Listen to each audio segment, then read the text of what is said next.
গাইবান্ধার সুন্দরগঞ্জে নকল নবিশরা এক দফা দাবিতে আমরণ অনশন কর্মসূচি পালন করেছে।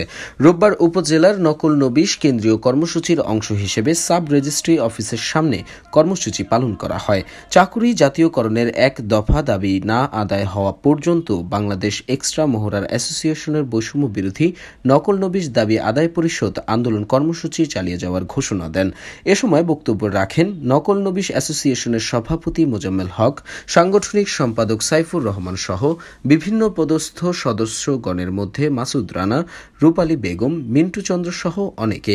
এ ব্যাপারে উপজেলা সাব রেজিস্ট্রার ওহিদুল ইসলাম জানান, নকল নবিশদের চাকরি স্থায়ীকরণের আন্দোলন, তারা মনে করে তাদের এ আন্দোলন যৌক্তিক। তবে জনদুর্ভোগ সৃষ্টি করে জনগণের হয়রানিমূলক আন্দোলন তারা সমর্থন করে না।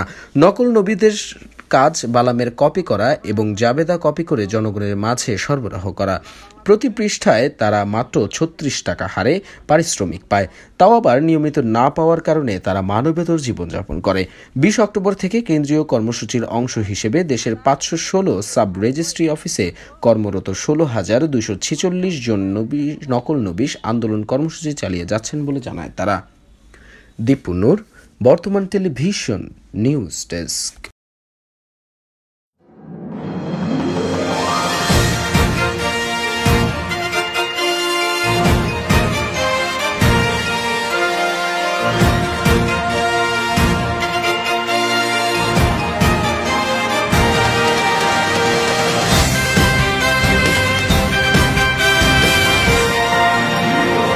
বর্তমান টেলিভিশন, যুগের সাথে পরিবর্তন।